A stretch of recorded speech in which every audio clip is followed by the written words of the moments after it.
Então, Vladimir, você está confirmando que a eubiose coloca pontos científicos que estão sendo, com o tempo, descobertos pela ciência chamada oficial.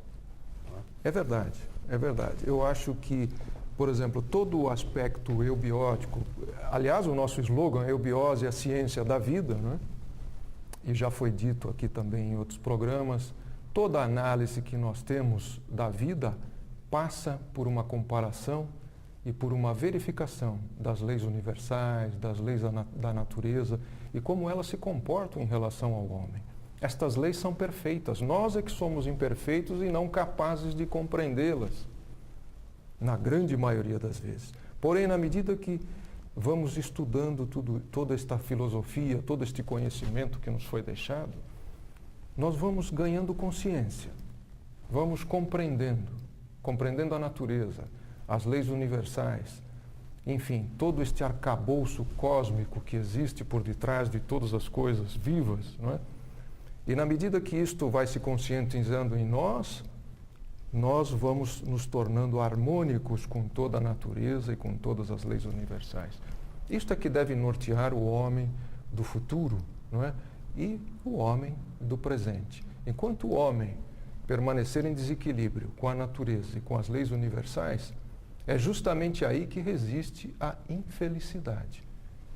Não é? Porque na medida em que ele se harmoniza com tudo isto, harmoniza o seu corpo e vive em harmonia com todo o cosmos e o universo, ele é feliz. Sem dúvida. Não é?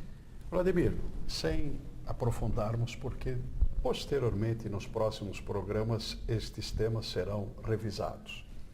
Mas eu queria que você colocasse a aproximação e a diferença entre espírito e alma.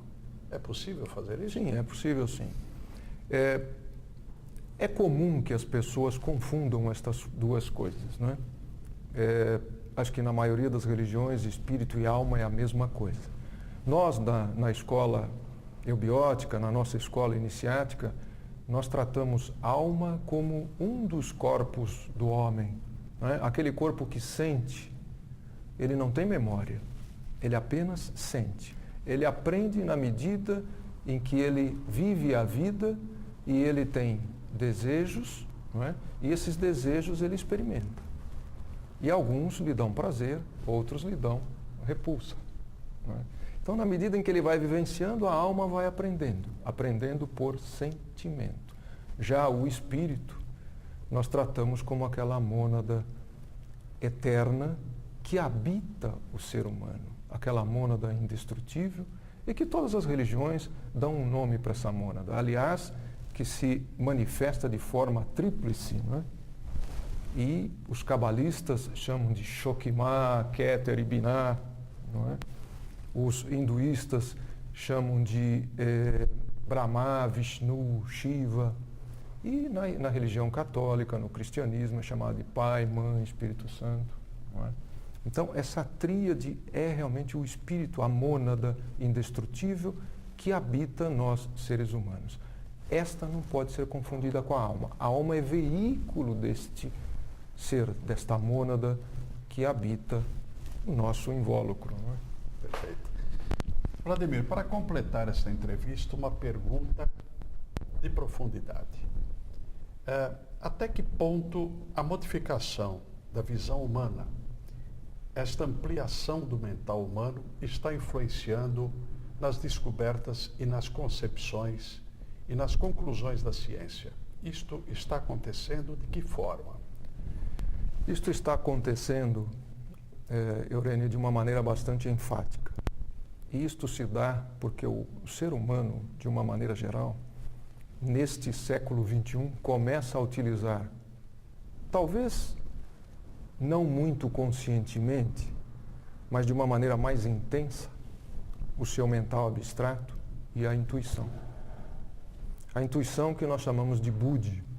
E a intuição é que leva o homem a estas descobertas maravilhosas que estão ocorrendo nas últimas décadas, principalmente. E vejam só, veja que é uma coisa que eu sempre cito e tenho acompanhado. As grandes universidades dos Estados Unidos, como Harvard, Cornell, o próprio MIT, o Instituto de pesquisas, o maior instituto de pesquisas do mundo, não é? Hoje estudam a intuição, porque ela não tem explicação, ela não passa por nenhum raciocínio lógico. Intuição ela se apresenta como ser, estar.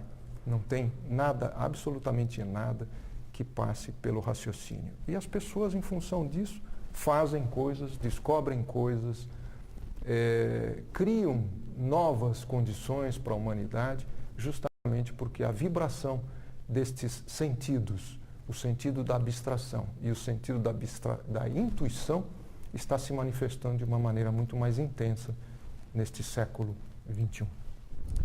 Muito agradecido pela sua presença. Realmente, a entrevista atingiu o ponto que deveria atingir. Os nossos espectadores estão mais conscientes do que seja o progresso da ciência e o que a eubiose ilumina a ciência com ângulos que a ciência pode aproveitar e deve realmente descobrir. Muito obrigado. Eu é que agradeço, Aurélio. Uma boa tarde. Passe bem. Obrigado.